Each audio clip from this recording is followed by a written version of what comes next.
and the girl who loves the sea. It calls me. Ngiyanibingelela abantwana bedlozi. Ngiyathemba niyaphila nonke osukwini lanamhlanje. Before I start with today's teaching, can I just say something kuqala? Bantwana bedlozi, it's very important to be respectful, you know. Inhlonipho, it goes a long way. Inhlonipho itshengisa ukuthi ukhuliswe kanjani nawe. Inhlonipho itshengisa as well ukuthi umuntu onjani nemimoya kwembathile ikanjani nixhumene kangakanani naye, you know. So it's very respectful ukuthi buzokhuluma nomntwana wamakhosi okanye uzokhuluma, if I may put it that way, nami. Be respectful. Let's say you're sending an email. Send the email and then you just get to the point without even greeting and that is very disrespectful. It says a lot about yourself, and I know they know very well I don't respond. I like respect as much as I respect people as well. Ufana njengomuntu ozongena esigodlweni sami wangangibingelela, wavele wangena esigodlweni sami wase wathi makhosi ngifuna ukuthi without ukubingelela. Irespect nje, ukubingelela, it doesn't cost anything. When you're sending an email, makhosi siyakhuleka makhosini ngiyabingelela, ngiyathemba ukuthi niyaphila. Maseke uyakhuluma ke udama lakho. But if uzovele nje usuku send the email and then you just get to the point, kusho ukuthini ukuthi makhosi ungiphuphe ukuthi no, I don't respond, guys. Don't feel offended if you see me not responding to ama questions and so when wasende via email. Manner of approach yakho ngenza ukuthi ngingakuphenduli, because I believe ukuthi bumuntu you learn respect. Ekhaya ukhulisiwe ukuthi bungena endlini nabantu abadala kunawe, or not even abadala kunawe, bungena endlini ufica abantu, you greet. So that is very important. Bengithi ngicela uqale ngisho lokho nje abantu bangaboni bangathi emabalabalaherbalcreations, I don't respond to emails angangeni in a good manner. Respect, greet. I'm very happy ukuthi abaningi benu, they are very respectful. Bebe khuluma baqale babingelele.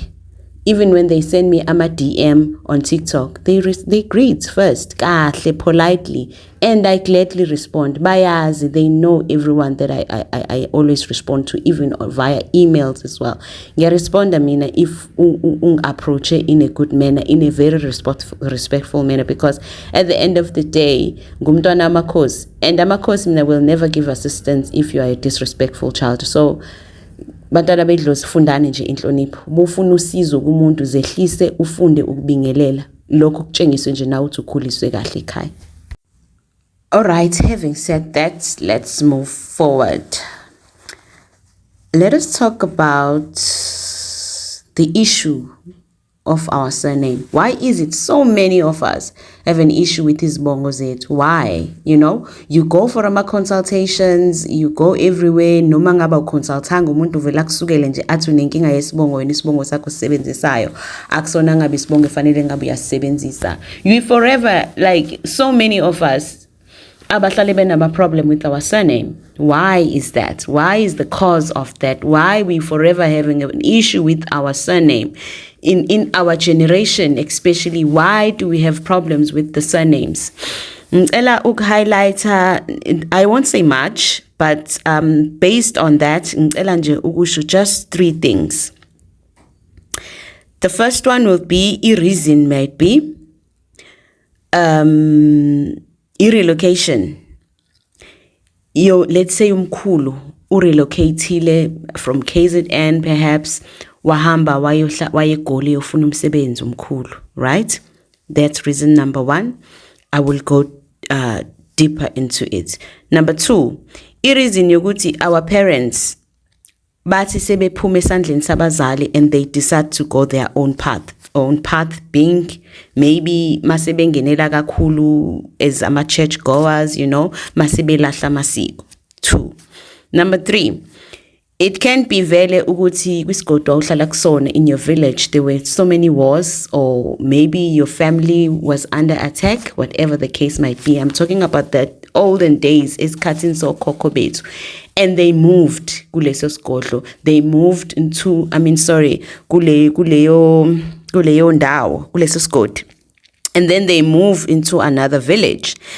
Leyo ndawo kunenduna yakhona okanye kunenkosi yakhona, sebe enda apha bengena phansi kwaleso sibongo. That's number 3. Can I just touch on those 3 for today, and ngize ngikhulume ngamanye ama reasons okwamanje? Okay, ake sikhulumeke. You are from KZN, right?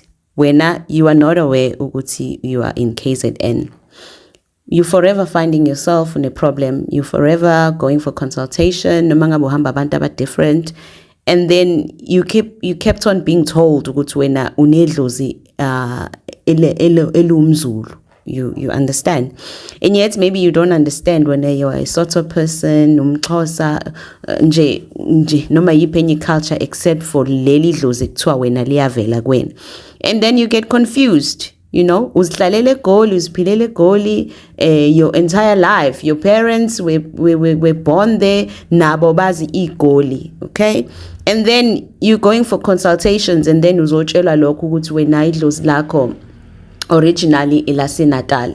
And then you get confused ukuthi ayi mina ngihlangani namaZulu, angiyena umZulu, even umzali wami akayena umZulu, even my, you know, uzube nje ube nalokho ukuthi no, that's not true. Even maybe bekusabesaphila abazali, you're going to ask bezothi abazali, no, we don't know anything about that.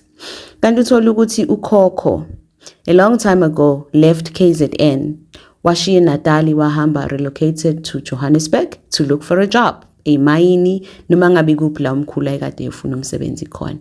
Uma masefika umkhulu eGoli, angabe sabheke emuva, because it's not always everyone abathi when they're relocating to another place in another province or in another country mase bekhumbule ekhaya. You know, it's not everyone ukuthi umuntu bekuzothi mantendi beholila goduka ekhaya ayobona umndeni wakhe. It's either ushiya unkosikazi ekhaya lapho, noma ushiya abazali bakhe okanye abantwana, noma ngabe ushiye bani. It's not everyone who does that ukuthi bebe relocated to somewhere else baphinde balikhumbule ekhaya. You will get ukuthi umkhulu wakho yena wa relocated to Joburg, ukhokho wakho wa relocated to Johannesburg, wathola umsebenzi wasezinza khona, wajabuliswa impilo yakwenye indawo eseyiphumela emakhaya. Afike uGoli umkhulu azitholele intombi khona eGoli, okay? Afike ke mase benza njani, mhlawumbe bagcine sebehlalisene bobabili, if I may put it that way, bayikipitele bobabili baze bayitholela abantwana, bantwana bebezalwa babize isibongo samkhulu. Bear in mind ukuthi akushadiwe la, okay? Abazange baze bashade, babeyihlalele bobabili baze bagcine bethola abantwana bebezalwa bayizalelwa bebiza isibongo samkhulu. Akushadiwe, nomkhulu akazenze lutho, akazaye ngisho kuyobika abantwana, akazaye ngisho kuyolobola labantwana ekhaya la kubo kamama loyo wabo, mase kuphela kanjalo. Cize kuzalwe enye generation phezu kwaleyo nto leyo. So originally ke inkinga zivela kanjani na based on that. Uyabiza wena idlozi lamkhulu, mhlambe uyabiza idlozi lamkhulu, biza idlozi lamkhulu leli phela okhuliswe ngalo wena, mase uyatshela kuthiwa cha, wena mhlawumbe usunokubangwa abantu abadala ngoba awubizi isibongo efanele ngabe uyasibiza. Uyabuza, uyajula, why is that?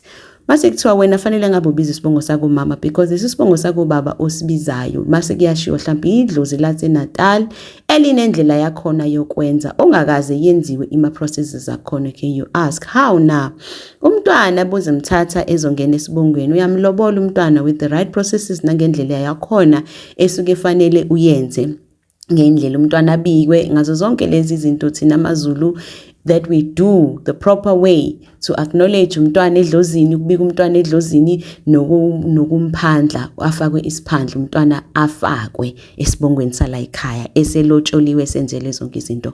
Wena awuzange uzuwenzele leyo nto. Usubangwa yini na sekuthiwa ubangwa idlozi lako mama ukuthi wena ubusy isibongo that does not belong to you because nothing was done.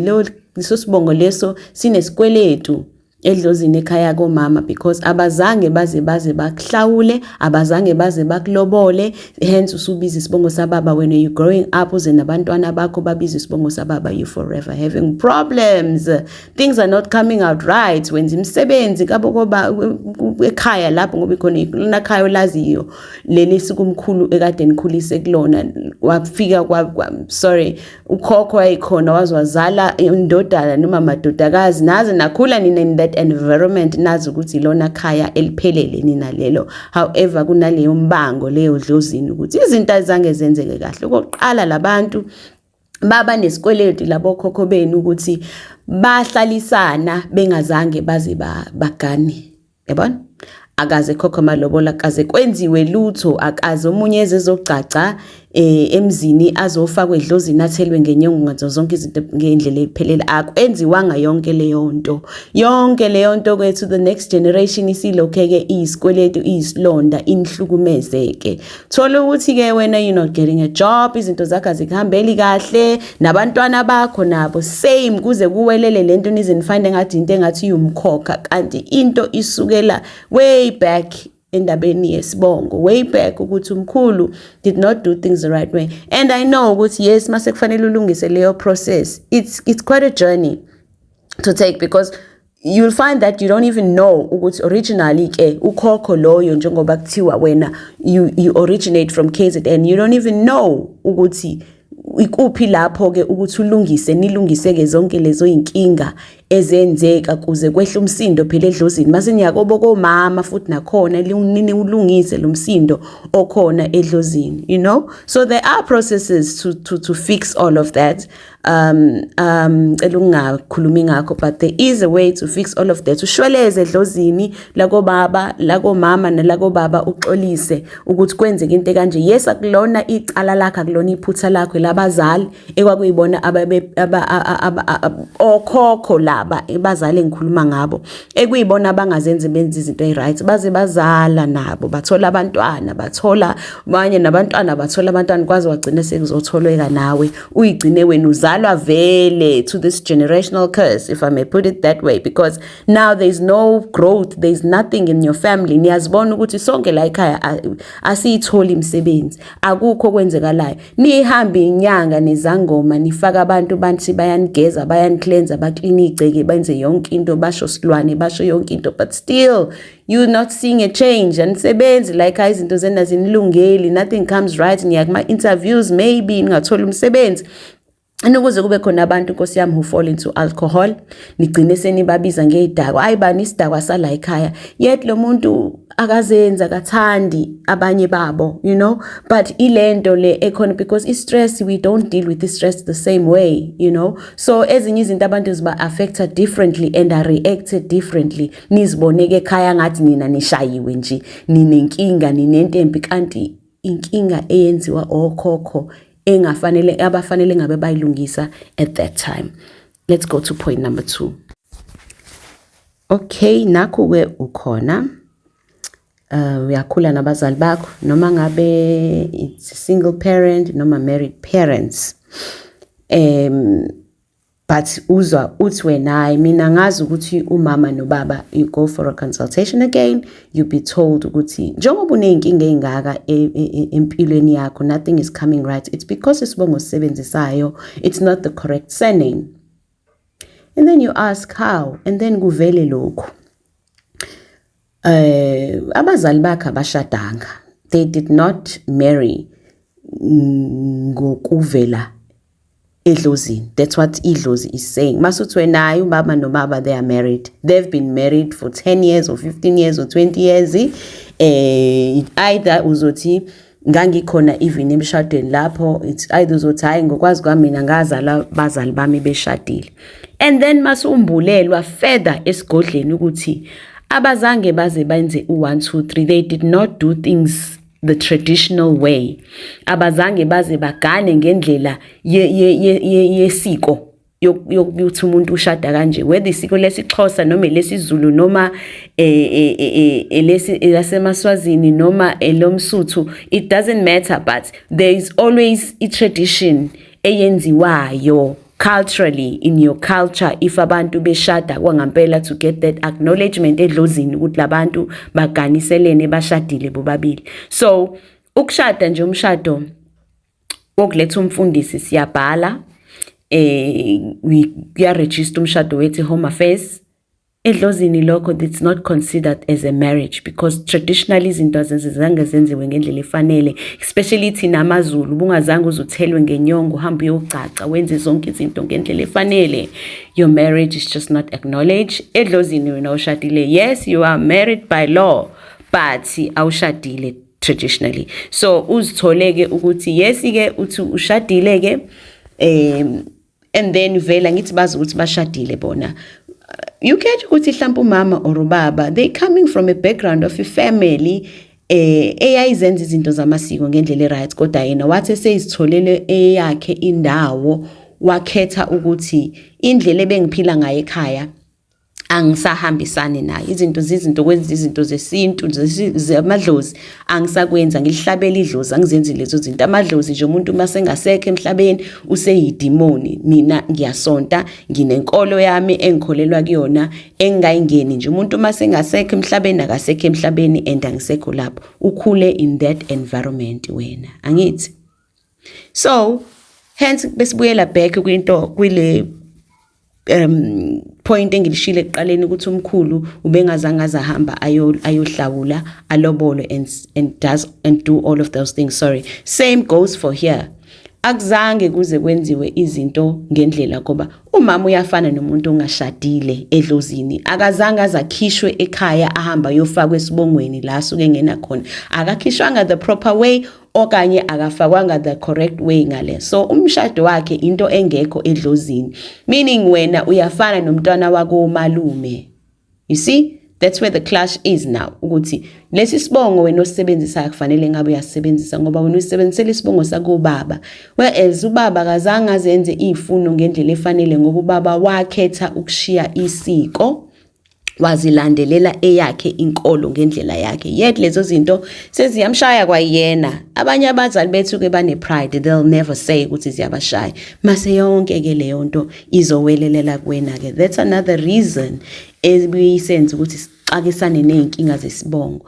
Enye ke ukuthi ke thina ke sesinakho ukuthi besithola abantwana, sivele sisuke nje without ilobolo ukuthi umntwana azolotsholwa. Ngikhuleka ngelobolo lomntwana la, without ukuthi umntwana nje azolotsholwa. Ngisho kuthiwa akahlawulanga, ngisho kuhlawula inhlawulo njalo akuyona ilobolo. Inhlawulo ukuzoku-acknowledge ukuthi lo muntu ukhulelisile like sorry, azogeza nomuzi, enze yonke into iprocess ngendlela efanele. Usuke enza ukulungiswa nje ukuthi uya-acknowledge ukuthi ukhulelisiwe la ekhaya, usenomntwana kuleli ikhaya, afike-ke akhishisa imbuzi zakhona yena ngendlela inhlawulo yakhona-ke ageza umuzi wakulelo ekhaya. Akusho ukuthi-ke ingane-ke isine-rightful surname yayo kufanele ibize isibongo sako baba. Ayikwazi because akazange azayilobole enze the traditional stuff yokuthi umntwana kuseyamthatha uzombiza isibongo sakhe ngendlela efanele. Khulunywe kucelwe edlozini kubikwe ukuthi nangu-ke usibani wakabani usezolobola umntwana ngendlela. Our cultures differ. We do things in ngendlela zethu. Mina ngicela ukugxila kakhulu ngezinto zamaZulu ekuyizona izinto esihlale sibhekana nazo ukuthi abantwana bethu siyathanda ukubabiza ngezibongo zobaba bazo. Yethu ubaba wakhe akazange azenze lutho. Leyo nto siyaxaka umntwana wami manje useyakhula esenenkinga yesibongo. Point number 3. In the olden days, le kwisikhathi sabo baba omkhulu sokhokho, they were living in a village kwakunempi. Okay, kuliwa okanye kuhlaselwa wona umndeni wakho uqobo okanye endaweni ababehlala kuyona kwakunezimpi ngoba kudala yes zaziba khona izimpi. And then the entire family runs away bebaleka kwisigodi in that village that they live in, and they relocate to another place, whether usuka Natal ahambe ayo relocate somewhere else, whether relocate within KZN, but asuke. Uma masefika mhlambe, let me just make an example, ayongena kwisigodlo sakuNxumalo, kunenkosi yakhona, kuneyinduna zakhona endaweni yakaNxumalo, angibeke kanjalo, indawo yesigodi sakaNxumalo. Befika khona ngoba manje that person, your family is seeking refuge there, bagcine sebengena ngaphansi kwesandla sakwaNxumalo. Bagcine sebezibiza uNxumalo kanti mhlambe bona bawondlovu noma bawodlamini.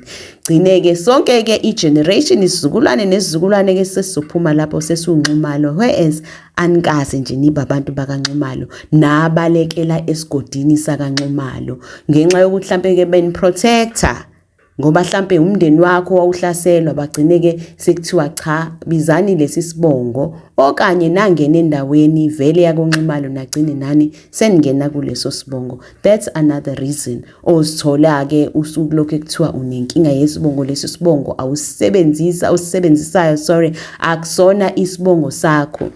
Mase kuthiwa dig deeper kwi-consultation yakho, kutholakala ukuthi no, abadala okhokho bakho nokhokhokazi babaleke esigodini ngenxa ya 1 2 3 4 babalekela kwisigodi sakobani, bagcine sebebiza leso sibongo kodwa akusona isibongo sabo. Leko yingakho uyaphahla, wenza imisebenzi, uthola ukuthi mhlawumbe wenza imisebenzi nivele nibe nama-car accident inleli khaya, benithi nenza imisebenzi baxabana abantu khona ngosuku lomsebenzi, baze bagwazane balimazane, nenza izinto nina kube ney'moto ney'ngozi nokulimala okukhona kuleli igceke, njalo benithi nizama ukwenza izinto zedlozi, ayikho into enilungelayo ngisho emsebenzini izinto azilungi, bengabe uyasebenza nje, nothing is coming right, kodwa every time benizothinta izinto zedlozi, bengabe mhlawumbe uthi uyekhaya unemoto, uvele ufelwe imoto endleleni, nithi niplana imisebenzi ukwenza izinto zabantu abadala, phelelwe imali, into ingenzeki, ube khona something else ezokudedicate ukuthi leyo mali uyireservile uyisavile, rather you do it for something else. Ube khona nje lento ezolokhu ikuvimba ukuthi wenze izinto zedlozi, bengabe niyenza-ke kugcine kuphumelele, kubaleke kwambuzi leyo, kubaleke kwankomo leyo, okanye inkomo ishaya abantu, ilimaza abantu egcekeni, kube nje ne-disaster every time benenza izinto zedlozi, ngoba vele leso sibongo enisisebenzisayo, enikhule nisebenzisa le emuva, babaleke endaweni yabo, bathatha isibongo engasona sabo, nakhula-ke nani kule generation enikuyona senikhula ngaleso sibongo. Okay. Let me just take a deep breath. Bengishilo vele ukuthi I'll just touch on 3 points. So ngicela-ke sithi move on to okunye engifisa ukudlulisa namhlanje. Okay guys, you are lucky. I was asked ukuthi ake ngivale isigodlo for 2 hours today, just ukuthi ngenze a video or 2 if I can, just ukuthi ngenze lama teachings, because yes, as I've said, I think isikhathi sami sesizofika ukuthi ngithi ukuma kancane kuma teachings, but ke ngiyacabanga ukuthi nani benikhuleka nicela ukuthi abantu abadala babohle bathambe kulento ebacasulile le ngikhulume ngayo in the previous video, mhlambe ngenzeka balalele nemkhuleko yenu, because you are benefiting from these teachings. So nami ngiyazama, ngiyancenga, kodwa ke izathu zabo bebeyibeka ngiyazizwa, kodwa ke ake sithembe hlanti nani benikhuleka nicela kuzoba khona la kuzwakala khona ke bathi cha singaqhubeka nama teachings. Okay, let me talk about abantu who have gone through a spiritual cleansing. Mhlambe kade uhamba uyogeza abantu abadala, maybe with the help of umuntu obekulekelela, or maybe just alone. Maybe you consulted, you found out that no, you need a cleansing, but kunezinto vele kufanele uzenze 1 2 3 4, but the first step sakho yokuthi uwenze lezi zinto, you need to cleanse yourself. Guys, you need to understand, vele bekunezinto engasahambi kahle empilweni yakho, mase you get ama reasons akho during that consultation ukuthi perhaps inkinga yakho ukuthi izinto zakho zingahambi kahle, it's because of isibongo, maybe msama ukho right, maybe kunezidalwa ezingcolisiwe, maybe kunenhlambuluko efanele ibe khona in this family, yabo kunezinto efanele iqale ilungiswe, something is still owing amacala abazali, nawe mhlawumbe wenzanga kahle, liyakhala idlozi ukuthi wena siyakupha zonke izinto uhluleka ngisho ukusiphakela, maybe owish iladi, maybe owish inhlambuluko, maybe fanele ube fanele wenza izinto zasemsamo. Bengithi wenza izinto zasemsamo mhlambe nawe la uhlala khona unawo umsamo, kusafanele ufaka umsamo, ufaka abantu abadala ulungise izinto, ngoba phela most of us nineyindawo leli khona lakho la othi this is my altar, my praying altar where I'm praying, ngikhanyise khona izibani and everything. That is a temporary thing, guys. Let's be honest. That is a temporary thing. If unekhaya, ungarenti, ikhaya like a normal home, uthengile umuzi okanye uthenga indawo, no ukuthi umuntu wedlozi, umuntu wemimoya, you have to have umsamo or proper la ozobafaka abantu abadala ngendlela efanele, ubalanda ubafake ngendlela efanele, ngeprocess yakhona efanele, nezilwane zakhona ezifanele, wenze zonke izinto ngobulungisa ngokufanele. So lo sukunawo wena ekameleni noma ngabe unawo elsewhere la kuleli khona lakho osukuthi hayi nje this is where I find my spot, no ukuthi you still owing ukuthi kufanele ube nomsamo. Angiphathi ke futhi if you are going to be a person ozosebenza ngabantu ophiwa isiphiwo sokulapha, you have to have indawo ezoba seceleni, not your bedroom, not anywhere, because ngeke ulanda abantu uzobalapha in your bedroom. And two, bedroom, it's your place to sleep. Abantu abadala, you need to respect them that much, would give them indlu yabo la ekuzoba khona indlu yabantu abadala, le ndlu yakho isigodlo zakho zobusebenzela kuyona umsamo wakho and everything. Depends on ike imimoya yethu asifani. Omunye abanye bethu uzothola ukuthi ungaze ube nezindlu eziwu8 in your own yard because of imimoya osuke unayo. Eminye imimoya, good people, ayihlalisani. So understand lalela. So uma busana lezo ikweletu lezo, just know ukuthi ke unesikweletu. So going back to what I was saying, you've been through, so everything that you do busazoqala ukulungisa izinto zedlozi before nje you go for a consultation and then you are told whatever problem that you are facing. Before you start anything vele, you need to cleanse. Fanele uhlambulule, uxolise, ushweleze kubantu abadala whatever fault or problem le esuke ibhekene nayo, and then while that cleansing wenza leyo nhlambululo yabona uyaxolisa, niyalungisa leyo process, and then guys, you can't expect miracles after that cleansing and after cleansing leyo usuke kade uyiclean spiritually, because the time you are cleansing yourself uyathembisa abantu abadala ngicela ke ningihlambulule, ngigezeke ke nivule izinto zami kuze ngizokwazi ukuthi ngilungise izinto zenu, ngishweleze ngendlela efanele kuze ngizokwenza naneladi lokushweleza. Njengamanje ngisacela ukunihlambulula, ngicela nivuleke imali njengoba isivalekile ukuthi nihlambululeke nani ke kwehle nolaka la engisengenze khona amaphutho kanye noma la khona ekwenzeke khona iphutha noma la nginyathele khona ikhona ngicela ukuxolisa ngishweleze, kodwa elani ngipha amandla ukuthi ngizokwazi ukuthi ngenze izinto ngendlela efanele, ngenze inhlambuluko bengabe kufanele, zonke izikweletu ekufanele ngizenze ngicela ningipha amandla ukuthi ngikwazi ukuthi ngifinyelele ukuthi ngikwenze. Right? Uyakwenza lokho during your cleansing yakho, uyahlambulula ngithi. And then after that, when you are relaxing, you're not doing anything because you think ukuthi leyo cleansing isekuyiyona esisolve yonke le nkinga lezi ezikhona. You promised Idlozi ukuthi ngicela ningivulele imali, ngicela ningivulele izinto, nivule ningilethene nabantu abazongilekelela ukuthi ngikwazi ukuthi ngisize lento. Yet wena mase Idlozi selikuvulela lokho kuncane lisuke liselikuvulela khona. Ngoba phela abakwazi vele bakuvulelele kakhulu because sebeyazi ukuthi they've done it before, but you did not attend to izinto zabantu abadala. So bazokuvulela lokho kuncane abakuvulela kona. Abasuke bazi futhi nabo ukuthi it's enough to do what you need to do. Basuke befuna ukubona ukuthi uzokwenza. And then when you don't do it, urelax uyihlalele phansi. You can't expect a miracle thereafter because you made a promise the time you were doing a cleansing. Ubushweleza uxolisa uthi ngicela ningivuleleke abantu abadala ukuze ngizonilungisela izinto. Mase bekulungisele lezo zinto, uthatha imali le abasuke bekuvulele yona okanye umuntu ofikile wazo to give assistance wena your focus is somewhere else. then ke masushayeka kakhulu kunaqala, and then you go and say ngisizakalanga mina la kade ngiye khona lo mthandazo kanye lesangoma noma ngabobani akazange nje azangisize, kanti wena ngesikhathi idlozi likuvulele wena you expected 50,000 100,000 the time wena uyocela, kanti lona elizozikhethela, they are the one who going to decide ukuthi sizomvulelela kangakanani. So if bona be decide ukukuvulelela kancane because they have history with you ukuthi bebekuvulelele kakhulu, you are a person ongazi attend izinto zedlozi, then don't expect them ukuthi bakuvulelele kakhulu, bazovula umpompi kancane and they waiting for your action. So after a cleansing, take action bantwana bedlozi, qhubeka uphahle, connect with abantu abadala, connecta nabo, ungayiluzi leyo connection. Once kukhona la bekuvulelela khona bekubhulelela khona, then do zonke lezo ikweletu lezi kufanele uzenze, bekufanele ngabe bekufanele uwenze umsamo, uvule umsamo, do it. Bekufanele ngabe ulungisa indaba zezibongo, do it. Bekufanele ngabe wenza inhlambuluko, wenza iladi, whatever issue, just do it, you know.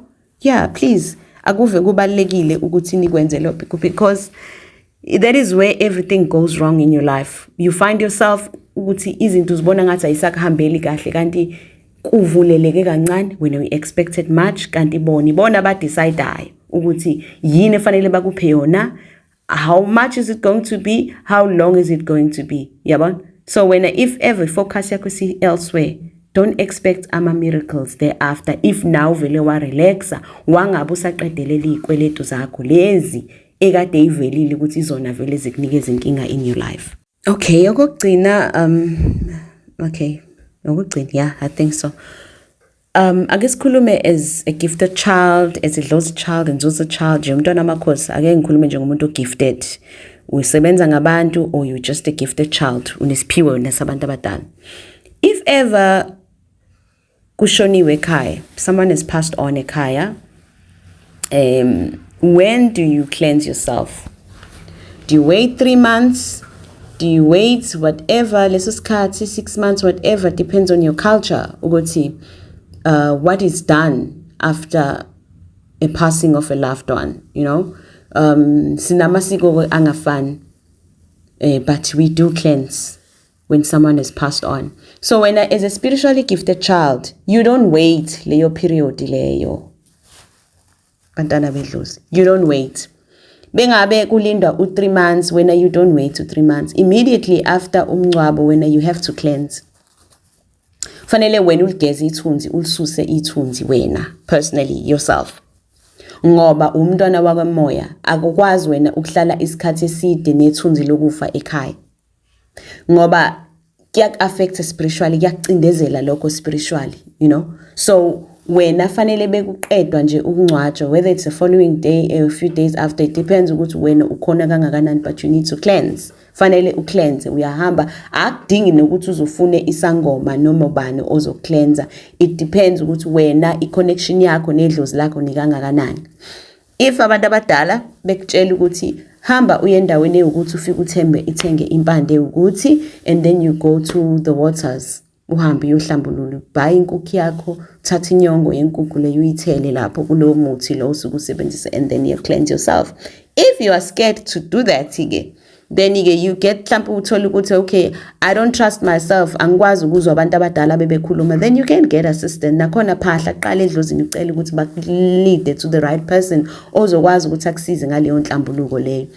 Uhambe kulo muntu ke akusebenzisela umuthi wamathunzi, ngoba usuke esusa ithunzi, uphatheke leyo nkukhu yakho ngendlela lo muntu asuke esebenza ngayo. Khipha inyongo yakho ufake kumuthi loyo, uya cleanse emfuleni, bengabe cleanse emfuleni, ususa amathunzi, ususe yonke into. So ezinye izinto zakubantu bantwana bakamoya ababhekana nazo ilento ukuthi they don't cleanse after ukushonwa ekhaya.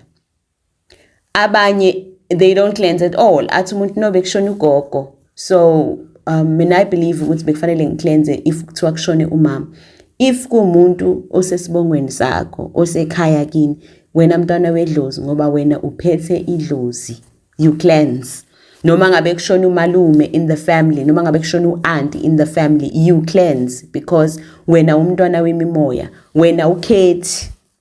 ngoba nalo idlozi belukwembatha alikhethi ukuthi idlozi elisuka kuphi la kuba kanjani whereas a gifted child when you cleanse yourself kungahlali njengoba ngishilo ithunzi lokufa lihlale kuwena ithunzi leli elisuke lisakhona ekhaya lokuthi sishonelwe wena lelo thunzi lelo liyakucindezela. So kuze ungacindezeleki ngoba khumbula phela thina imimoya iyasicindezela. Angithi uyazazi ngisho uzodlula endaweni bekade kunomuntu oshonile lapho ongalandwanga okanye ongagezanga, you know how you feel, right? Lo muntu uyakwazi ngisho kunamathela kuwena, end up sekufanele uhambe uyogeza ke usuyomsusa ke and all of that. So same goes as ithunzi lokufa in the family. Lo muntu uyanamathela kuwena ngoba phela wena uyisibani sakwamoya. You know, you are spiritually gifted. So lisuse lelo thunzi. Hayi ukuthi uyamlahla but ususa ithunzi ukuthi lingakucindezeli. Mase kuhlambululwa ke at that time when uyazi ukuthi but usuhlambululile. But you don't wait isikhathi because I see there's a lot abantu ababhekene nabantwana bakamoya. Athi umuntu bese kufanele alungise izinto zakhe only to find ukuthi ucindezelwe imathunzi angazange azawahlambulule asekhaya when they were passings ekhaya. Mhlawumbe uthola ukuthi sekuze kwadlulelela kwaze kwaba 1 2 3 4 izifo zibile khona ekhaya but lo muntu akazange aze cleanse, you know. Omunye akakhulanga kwi-environment yokucleanse, however usiyabona ukuthi lezi zinto ziyama affect sekufanele azenze. So just know umntwana wedlozi, if there's a passing at home, you need to cleanse yourself. Suse ithunzi lokufa kuze kuzokwazi ukuthi kungakucindezeli. Ngicela ukuyivala lapho for today. Yeah, nibe nosuku oluhle. Bayede bantwana beInzuza. Makhosi.